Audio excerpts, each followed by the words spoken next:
Hi friends, welcome to Risha kitchen. இன்றைக்கி நாங்கள் செய்ய போகிற டிஷ் பட்டூரா. இது டின்னர் டைமில் சாப்பிட்றதுக்கும் வீட்டுக்கு கெஸ்ட் வர டைமில் செஞ்சு கொடுக்கறதுக்கும் கூடிய ஒரு ஸ்பெஷலான ஒரு டிஷ் இது. வாங்க நாங்கள் இதை எப்படி செய்கிறேன்னு பார்ப்போம். ஒரு பவுலில் 100 ml வார்ம் மில்க்கை ஊற்றி கொள்ளணும். உங்கள்கிட்ட ஃப்ரெஷ் மில்க் இருந்தால் நீங்கள் அதை கொஞ்சம் ஹீட் பண்ணி அதை நீங்கள் எட் பண்ணிக்கொள்ளுங்க. அப்படி ஃப்ரெஷ் மில்க் இல்லாட்டி 2 tablespoon மில்க் பவுடரை வார்ம் வாட்டரில் மிக்ஸ் பண்ணி நீங்கள் அதை எட் பண்ணிக்கொள்ளுங்க. மில்க் வார்ம் ஆகிக்கணும், இல்லாட்டி உங்களோட ஈஸ்ட் ஆக்டிவேட் ஆகாது. அடுத்ததாக 1 teaspoon ஈஸ்ட், 1 teaspoon சுகர், இது ரெண்டையும் போட்டு நல்லா மிக்ஸ் பண்ணிக்கொள்ளுங்க. மிக்ஸ் பண்ணிவிட்டு ஈஸ்ட் ஆக்டிவேட் ஆகிறதுக்கு இதை மூடி வைங்க. 5 minutesல பார்த்தா ஈஸ்ட் ஆக்டிவேட் ஆகிக்கிறது உங்களுக்கு விளங்கும். இப்போ இதில் கோதுமை மாவோ மைதா மாவை நாங்கள் எட் பண்ணணும். இந்த கப் 200 grams கப், இதில் நான் 2.5 கப் மாவை எட் பண்ணுறேன்.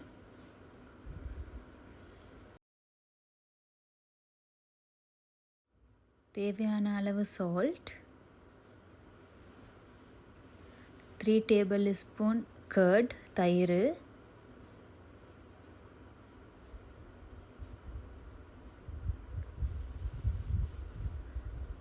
1.5 tablespoon ஆயில். நான் ஒலிவ் ஆயில் தான் யூஸ் பண்ணுறேன். நீங்கள் உங்கள்கிட்ட இருக்கிற ஏதாவது ஒரு ஆயிலை யூஸ் பண்ணிடலும். இப்போ இதை கொஞ்சம் மிக்ஸ் பண்ணிக்கொள்ளுங்க.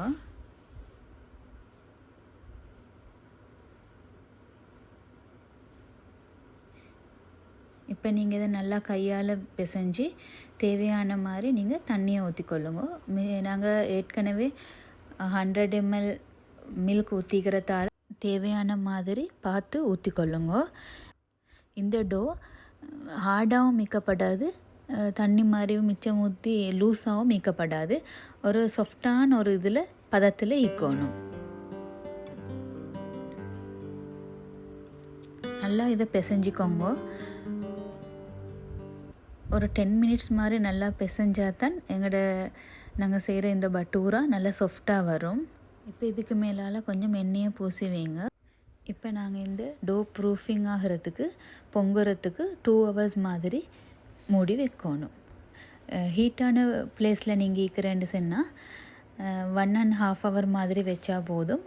கோல்டான பிளேஸ்ன்னு சொன்னால் ஒரு 2 hour 2.5 hour உங்களோட இடத்துக்கு ஏற்ற மாதிரி நீங்கள் அதை மூடி வைங்க. இப்போ டோ நல்லா ப்ரூஃப் ஆகி வந்திக்குது.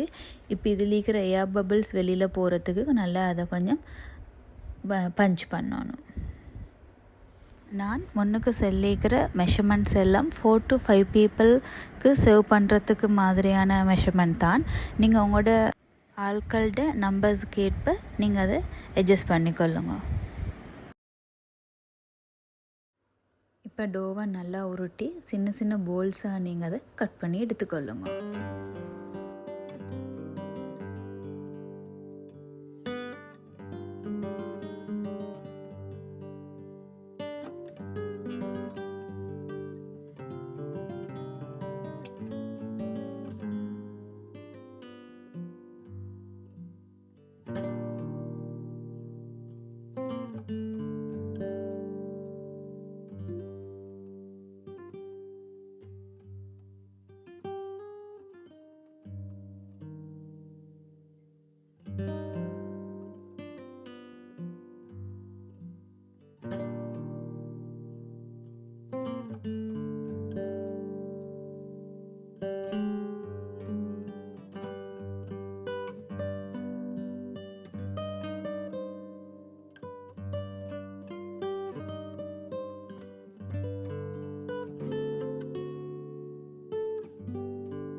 இப்போ ஒரு போல் எடுத்து நாங்கள் அதில் மாவை கொஞ்சம் தூவி அதை நல்ல ஒரு வட்டமான ஒரு ஷேப்பில் நாங்கள் அதை தட்டி எடுத்து அதை 4 கட் பண்ணணும். அப்படி உங்களுக்கு வேணுமெண்டா 4 கட் பண்ணி ஷேப்லேயும் கட் பண்ணின ஷேப்லேயும் செய்யலும். இல்லாட்டி நீங்கள் ஒரு சர்க்கிள் ஒரு மூடி ஒன்று எடுத்து அதை சின்ன சர்க்கிள்ஸாக கட் பண்ணி அப்படியும் உங்களுக்கு செஞ்சு கொள்ளலும்.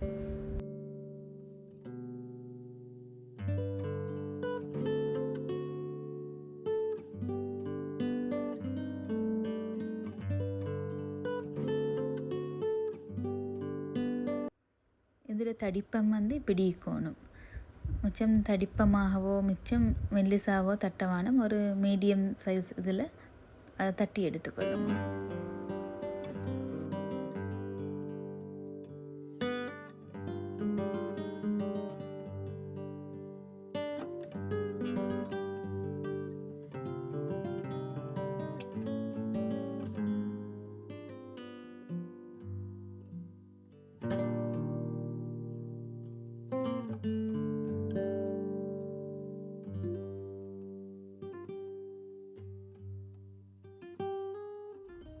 நான் சாம்பிளுக்கு ஒரு 3 போலை தான் உங்களுக்கு தட்டி செஞ்சு காட்டுறேன்.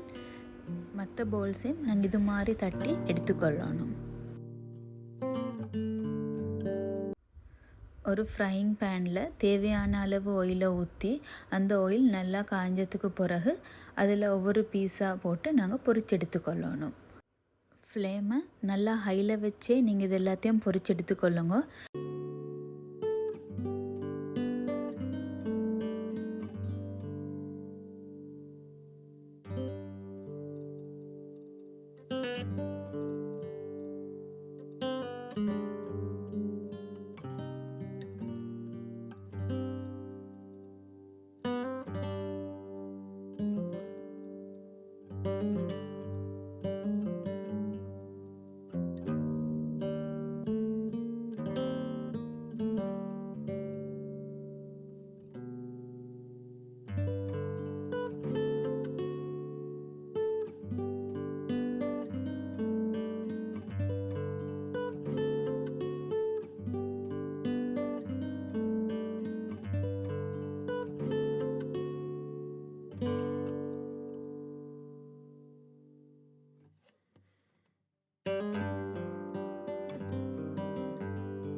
நல்ல டேஸ்டியான Buffett bhatura ready.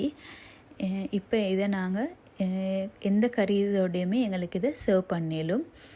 Potato கறியோ chicken கறியோ beef கறி எல்லாத்தோடையுமே இது நல்லா போகும். இல்லாட்டி இது கறீஸ் இல்லாமல் சும்மா இது எங்களுக்கு சாப்பிடலும். நீங்களும் இதை ட்ரை பண்ணி பார்த்துட்டு கமெண்ட்டில் எனக்கு சொல்லுங்கள். இந்த வீடியோ பிடிச்சிருந்தா லைக் பண்ணுங்கள், கமெண்ட் பண்ணுங்கள், உங்களோட தெரிஞ்சவங்களோட ஷேர் பண்ணுங்கள். சப்ஸ்கிரைப் பண்ணாதவங்க பார்த்துட்டு இருந்தால் ப்ளீஸ் சப்ஸ்கிரைப் பண்ணுங்கள், சப்போர்ட் பண்ணுங்கள். தேங்க்யூ ஃபார் வாட்சிங்.